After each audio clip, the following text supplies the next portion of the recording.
Assalamualaikum warahmatullahi wabarakatuh. Perkenalkan nama saya Ananda Jula Hikmah Putri. NIM saya 2009. Saya dari Prodi Pendidikan Geografi 1A. Di sini saya akan menjelaskan mengenai batuan metamorf. Apa sih batuan metamorf itu? Batuan metamorf adalah batuan hasil ubahan dari batuan asal, batuan beku, dan batuan endapan akibat proses metamorfosis. Metamorfosis adalah suatu proses yang dialami batuan asal akibat dari adanya tekanan atau temperatur yang meningkat atau keduanya sama-sama meningkat. Selanjutnya, proses terbentuknya batuan metamorf. Batuan metamorf terbentuk karena adanya perubahan yang disebabkan oleh proses metamorfosa atau perubahan tekanan suhu, aktivitas kimia, baik fluida atau gas. Sekarang kita bahas dulu foliasi yuk. Foliasi adalah pelapisan dalam batuan metamorf. Foliasi terbentuk ketika batuan memendak di salah satu sumbu pada reksirtalsi. Hal ini menyebabkan pleti atau kristal yang memanjang dari mineral seperti mika dan klorit memutar agar sumbu panjang mereka tegak lurus terhadap orientasi sumbu yang memendak. Hal ini menghasilkan batuan yang berpita-pita atau berfoliasi, dengan pita-pita yang menunjukkan warna mineral yang membentuk mereka. Tekstur dipisahkan ke dalam kategori foliasi dan non-foliasi. Batuan berfoliasi adalah produk stres diferensial yang mendominasi batuan dalam satu bidang. Kadang-kadang menciptakan sebuah bidang belahan. Misalnya, batu sabak adalah batu metamorf berfoliasi yang berasal dari serpih. Batuan non-foliasi tidak memiliki pola strain atau planar. Sekarang kita kenalan yuk sama jenis-jenis batuan metamorf. Yang pertama ada metamorfisme termal atau kontak. Terjadi karena aktivitas dari intrusi magma di mana panas pemegang peranan dan fluida-fluida. Proses yang berperan adalah panas larutan aktif. Contohnya marmer. Selanjutnya ada metamorfisme dinamis atau kata klasik. Terjadi di daerah pergerakan yang dangkal, di mana tekanan lebih berperan daripada panas yang timbul. Panas yang ditimbulkan oleh gesekan yang terjadi di sepanjang zona patahan inilah yang mengakibatkan batuan tergerus dan termetamorfosiskan. Contohnya batu sabak. Dan yang terakhir ada metamorfisme regional. Metamorfisme regional juga dikenal sebagai metamorfisme dinamik. Adalah nama yang diberikan untuk perubahan yang terjadi pada masa besar batuan di wilayah yang luas. Batuan dapat bermetamorfosis hanya dengan berada di kedalaman besar di bawah permukaan bumi, mengalami suhu tinggi, dan mengalami tekanan yang besar yang disebabkan oleh berat yang sangat besar dari lapisan batuan di atasnya. Sebagian besar kerak benua, bagian bawah adalah batuan metamorf.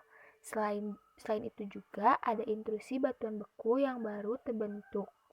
Pergerakan tektonik horizontal seperti tumbuhan benua menghasilkan sebuk orogenik, menyebabkan tingginya suhu tekanan dan demorfisi di batuan sepanjang sabuk tersebut. Jika batuan metamorf yang terbentuk kemudian terangkat dan tersingkap akibat erosi, mereka dapat tersingkap di dalam sabuk panjang tersebut atau daerah besar lainnya di permukaan. Proses metamorfosis mungkin telah menghancurkan fitur asli yang bisa mengungkapkan sejarah batuan sebelumnya. Batuan akan menghancurkan tekstur dan fosil yang hadir dalam batuan sedimen. Metamorf akan mengubah komposisi aslinya. Selain kita harus mengetahui jenisnya, kita juga harus tahu loh ciri-ciri dari batuan metamorf sendiri. Nah, ciri-cirinya itu ada 3. Yang pertama ada warna. Proses dari metamorfisme yang berbeda dan beragam mengakibatkan warna batuan ini bervariasi, mulai dari feldspar, mika, dan kuarsa. Feldspar mempunyai ciri khas yaitu adanya belahan pada warna batuan. Lalu, warna kuarsa yaitu putih jernih atau putih susu. Batuan ini tidak memiliki belahan dengan berbagai bentuk. Terakhir adalah mika, yaitu batuan yang punya belahan dan berwarna hitam yang disebut dengan biotit yang berwarna putih disebut muskovit. Yang kedua ada struktur. Struktur dalam batuan metamorf ada dua, yaitu foliasi dan non-foliasi. Foliasi yang berguna sebagai lapisan pada suatu batuan metamorf dengan bentuk yang mirip dengan belahan. Hal itu adalah hasil dari satuan aktivitas penjajaran beberapa mineral yang berasal dari suatu penyusun batunya. Non-foliasi merupakan batuan yang tanpa belahan. Tidak ada belahan pada proses ini disebabkan oleh beberapa yang berasal dari penyusun utamanya, yaitu tidak terlihat sehingga tidak bisa diamati. Dan yang terakhir ada bentuk kristal. Bentuk kristal dalam kandungan batuan ini terbagi menjadi 3 jenis, yaitu euhedral, subhedral, dan anhedral.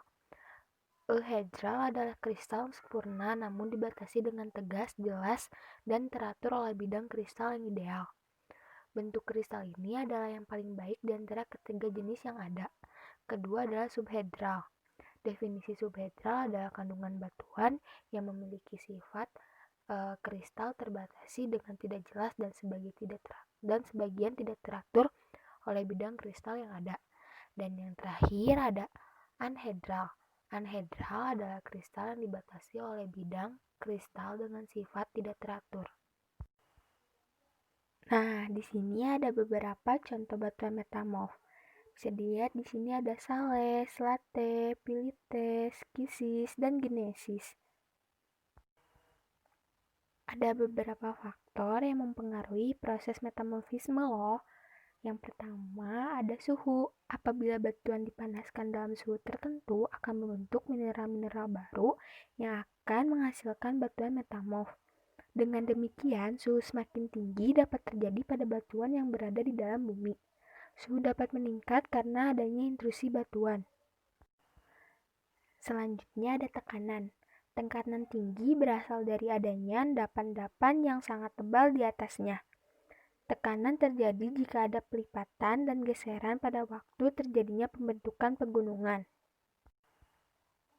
Lalu kimiawi. Aktivitas dari kimiawi fluida merupakan fase yang penting karena fungsi dari cairan fluida sebagai media transport dari larutan ke mineral, sehingga akan mempercepat proses metamorfisme. Jika jumlah larutan sedikit atau tidak ada, maka proses metamorfisme akan berlangsung lambat karena perpindahannya yang melalui difusi mineral yang padat. Dan yang terakhir ada waktu. Dalam proses metamorfisme, dibutuhkan waktu yang lama untuk membentuk butiran-butiran mineral yang ukurannya besar. Dapat disimpulkan bahwa batuan berbutir kasar merupakan hasil dari metamorfisme dalam waktu yang sangat lama, serta suhu dan tekanannya tinggi.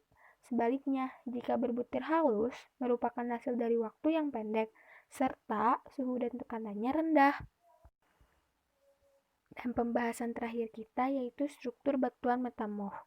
Struktur batuan metamorf merupakan bentuk kenampakan batuan yang berdasarkan ukuran.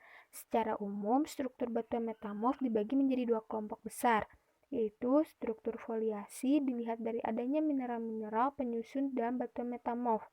Sedangkan struktur non-foliasi tidak memperlihatkan adanya mineral-mineral penyusun di dalam batuan metamorf.